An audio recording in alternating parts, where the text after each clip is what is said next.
Ibrahim Traore's journey from a dedicated soldier to the highest office in Burkina Faso was both swift and, honestly, pretty unexpected. Born in 1988, his early life was marked by a commitment to military service. He joined the army and quickly established himself as a capable and determined officer. He served in the artillery regiment, which is a branch that really requires precision and strategic thinking. His tours of duty took him up to the volatile northern regions of the country, and there, he witnessed firsthand the devastating impact of the jihadist insurgency. This experience, deeply shaped his perspective on national security and governance. He saw the failures of previous strategies and grew frustrated with the political leadership. And while this frustration wasn't just his own, it was shared among many of his fellow junior officers. They felt that the government in Ouagadougou was disconnected from the realities on the ground. Soldiers lacked the necessary equipment and support to effectively combat the well-armed militant groups.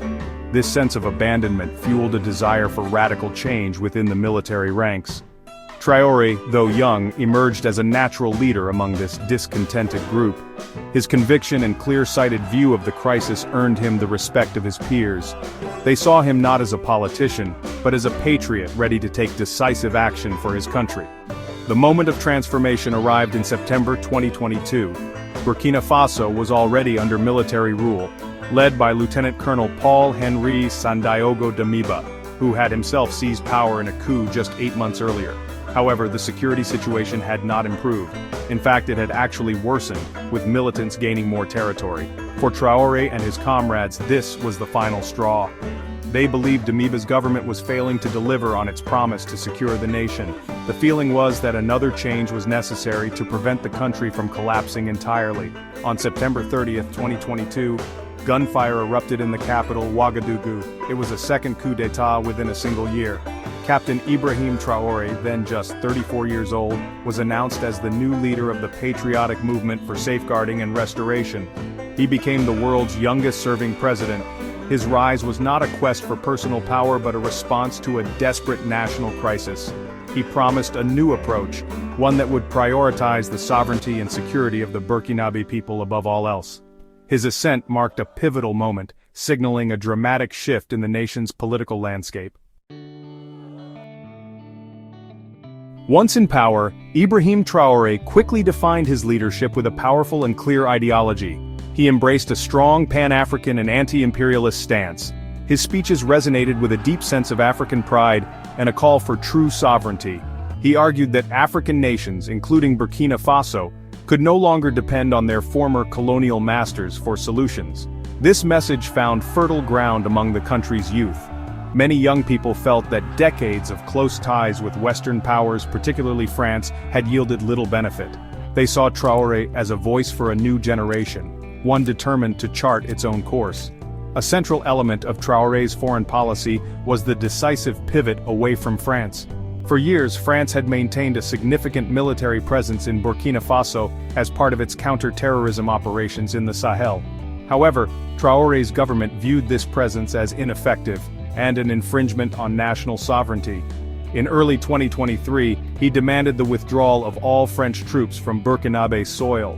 This bold move was celebrated by his supporters as a historic step towards genuine independence.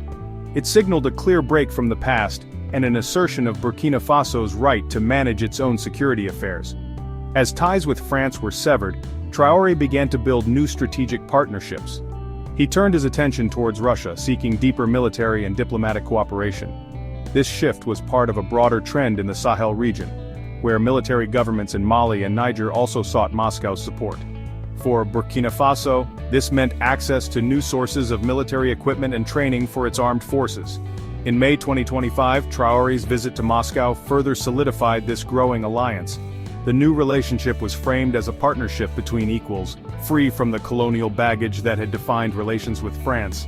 This realignment was not just about military hardware, it was a symbolic declaration of a new world order. Traore, alongside leaders from neighboring Mali and Niger, formed the Alliance of Sahel States, or AES, in July 2024.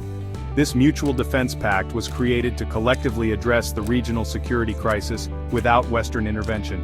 The alliance represents a powerful commitment to finding African solutions for African problems.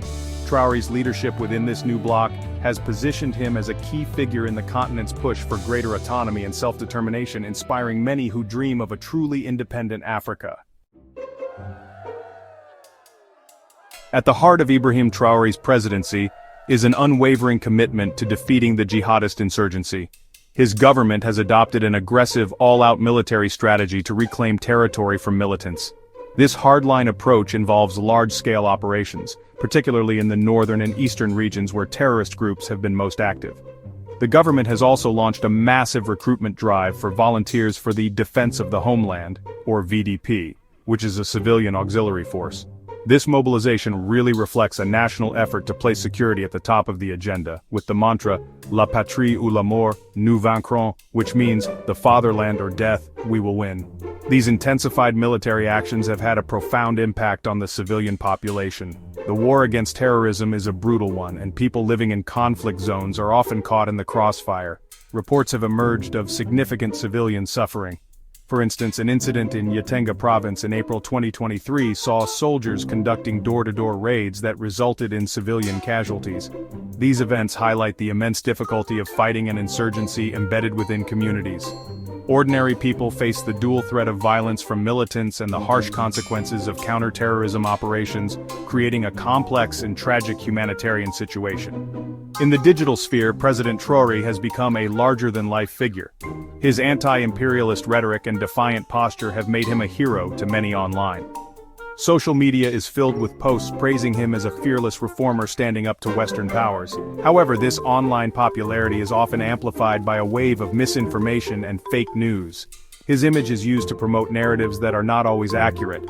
This digital campaign portrays him as an almost mythical figure, which complicates the public's understanding of his actual policies and their effects on the ground.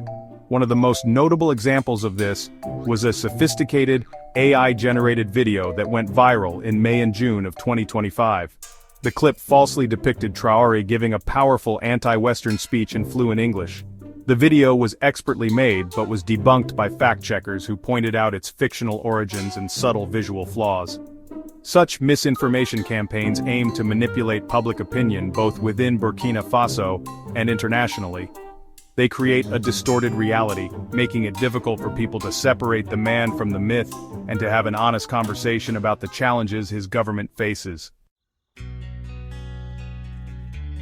Under Ibrahim Traore's leadership, Burkina Faso stands at a critical crossroads, defined by a mixture of hope and profound hardship. For many, especially the youth, his presidency represents a long-awaited chance for a sovereign and dignified future. His Pan-African vision and decisive break from colonial-era dependencies have ignited a powerful sense of national pride. Supporters see his actions not as reckless but as necessary steps to reclaim the country's destiny.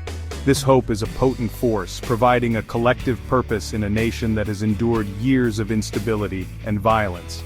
It is the belief that today's sacrifices will lead to a stronger, truly independent Burkina Faso tomorrow. However, this hope coexists with the stark realities of daily life for many Burkinabe citizens. The ongoing war against terrorism places an immense strain on the population. Economic activity is disrupted, communities are displaced, and resources are scarce.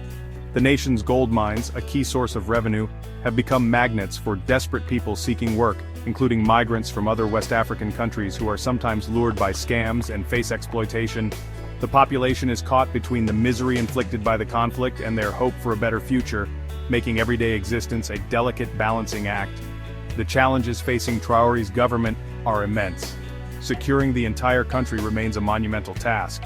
The military strategy, while aggressive, requires sustained success to win the trust of all citizens, especially those directly affected by the violence. Furthermore, navigating the complex web of international relations while forging new alliances requires careful diplomacy. The government must also address pressing socio-economic issues, from creating jobs to ensuring access to basic services, all while financing a costly war. The path forward is fraught with obstacles that will test the resilience of his administration and the nation as a whole. Ultimately, the future of Burkina Faso under Ibrahim Traore is unwritten. His leadership has undeniably inspired a powerful movement for change and has given many people a renewed sense of hope. He has positioned himself as a champion of African sovereignty, a role that resonates far beyond his country's borders. Yet the cost of his aggressive security policies is high, and the daily struggles of ordinary people cannot be overlooked. The success of his presidency will be measured by his ability to translate his bold vision into tangible security, stability, and prosperity for all Burkinabe citizens.